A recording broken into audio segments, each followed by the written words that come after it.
If you like IPAs enough to click on this video, you probably know IPA means India Pale Ale. You also probably know that in the past few decades, the IPA has risen from relative obscurity to the increasingly double-hopped, fruit-accented darling of the craft beer movement. Something you can basically find everywhere beer is sold. But the commonly held belief that the IPA was invented as a miracle beer that would stay fresh on the long journey from England to India is not entirely accurate.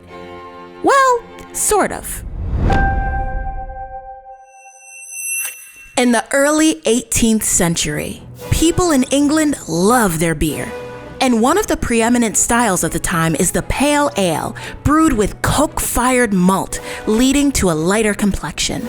And throughout the century, England routinely ships beer to several different continents, including India, via the East India Trading Company. The preferred style is an ale called October beer, with a high hop content and aged for months before shipping. One of the main suppliers is a brewer named George Hodgson. Hodgson, who operates Bow Brewery, sends thousands of barrels of beer to India every year, with his massive supply inspiring the song, 99 bottles of beer on the wall, 99 bottles of beer. Just kidding. But that does bring us to two other myths we have to promptly debunk. Myth number 1. IPAs were invented specifically for the months-long journey to India. There's evidence that breweries were encouraged to add extra hops to beers that would be sent to warmer climates, but this applies to all beers and was as much about taste as preservatives. Around this time, England was sending porters, ales, and basically all other styles of beer to Australia, the Caribbean, and India, all of which did fine on long sea voyages. And in terms of alcohol content, the pale ales of the time actually had a relatively low ABV. So the idea that an ultra-hopped, high-alcohol beer was invented specifically for long-term transport doesn't add up. Myth number 2. George Hodgson invented the IPA. While he eventually became the big dog of the brew world, English breweries were sending barrels of highly hopped pale ale to India well before Hodgson.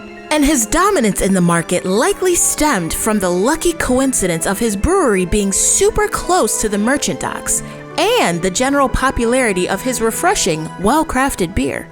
He's like the McDonald's of IPAs. He didn't invent the format, but he did it well and definitely made it a thing.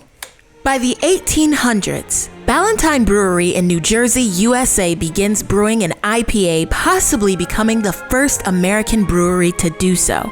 But the American IPA boom is not due for about another century. Sorry, Ballantine. Fast forward to the 1970s. Disco is alive and well. Everyone loves Happy Days. Hey! And American beer is pretty much dominated by light Czech-style lagers made by giant corporations.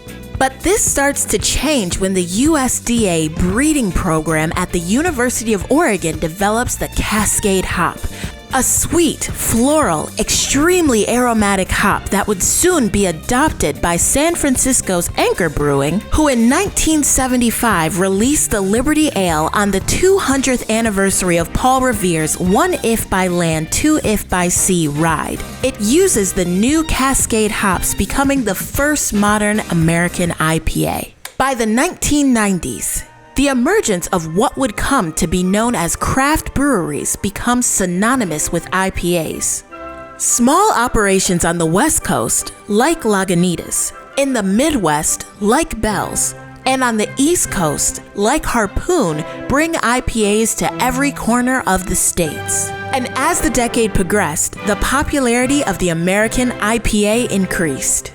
At the dawn of the new millennium, Russian River's Pliny the Elder, with a hearty 8% ABV and tasting like a pine tree in a good way, brings the double IPA to the forefront of American brewing. The IPA is a format that lends itself extremely well to getting weird, and it spins off into a seemingly infinite number of subsets, including the West Coast IPA, Session IPA, Hazy IPA, New England IPA, Triple IPA, and Double Dry Hopped IPAs. By 2011, Vermont's Alchemist Brewery releases their legendary Heady Topper, which helps prove that IPAs indeed can, and maybe should, be drunk directly from the can. Also in 2011, Anheuser-Busch purchases Chicago's Goose Island for 38 million smackaroos. As craft beer grows in popularity, the brands all get snatched up by giant beer corporations. For better or worse? Probably worse.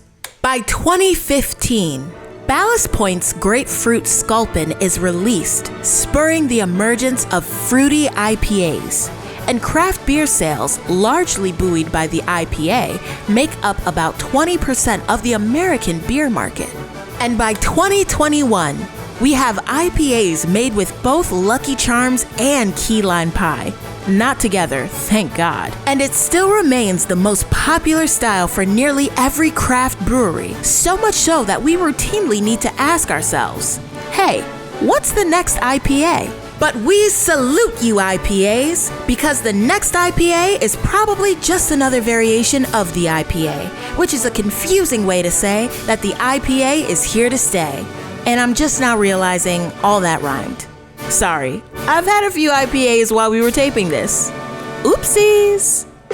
Hey y'all, if you like this video, make sure to subscribe to our channel and comment on what you want us to cover next. We might not actually do it, but we'll definitely read the comment. Thanks!